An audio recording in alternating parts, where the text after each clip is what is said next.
You're most likely familiar with the 10 Commandments in the Bible, stuff we generally take as good advice. Don't murder, don't steal, honor your parents, the list goes on. And those are just the first 10. There are actually a total of 613 commands, all given to ancient Israel, found in the first 5 books of the Bible, which in Hebrew are called the Torah. Now, the word Torah is usually translated in English as the law, because it has all of these laws in it.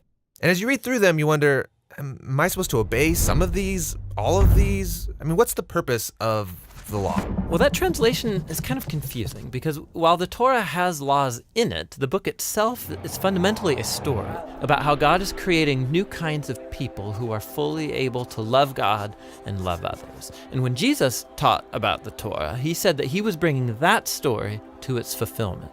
So walk me through the story and how it's fulfilled. So the story begins with God creating humanity who rebels.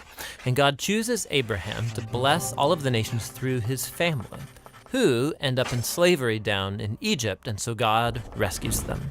Then at Mount Sinai, God makes a covenant with Israel, like an agreement. And all of the laws that Moses gives to Israel are the terms of that agreement. They're like a constitution.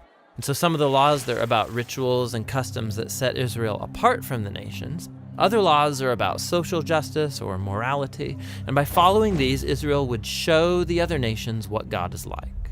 Okay, so the rest of the Torah is just the complete list of laws that Moses gives Israel? No, the rest of the Torah just continues the story.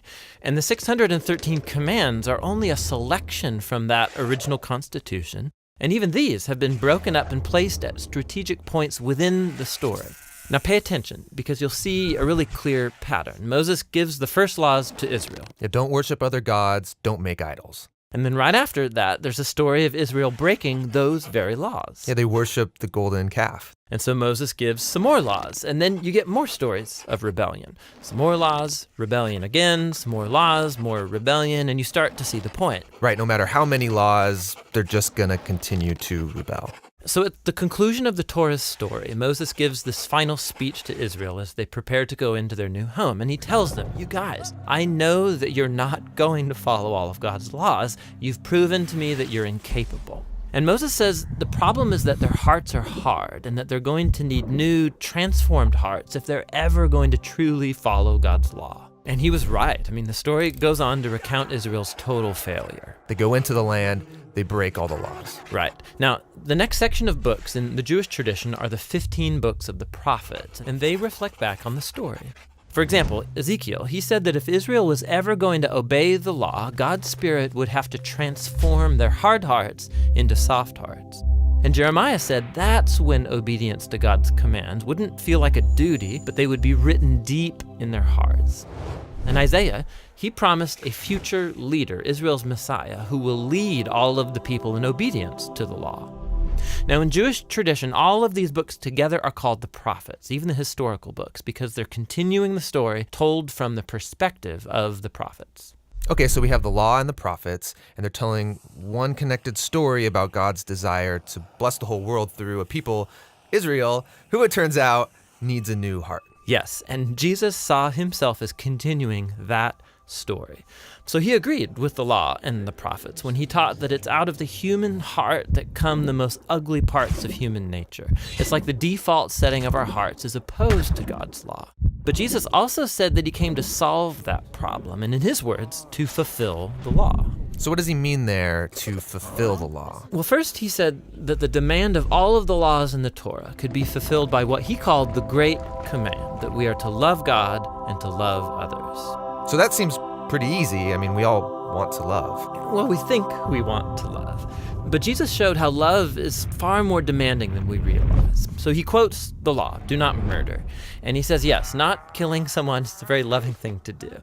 But then he also says that when you treat someone with disrespect or when you nurse resentment against them, you're also violating God's moral ideal because you're not treating that person with love. And so Jesus said true love ought to extend even to our own enemies. So even though this command seems very simple, Jesus showed how our hearts are not currently equipped to fulfill even this basic command of God to love others. And that's kind of a downer. But where Israel failed, Jesus brought this story to its fulfillment. As Israel's Messiah, he fully loved God and others, and he showed all of the nations what God is truly like.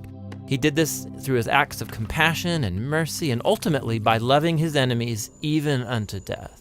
And after his resurrection, he told his followers that he would send God's Spirit to transform their hearts so that they could follow him and fulfill the purpose of the law, to love God and to love their neighbor.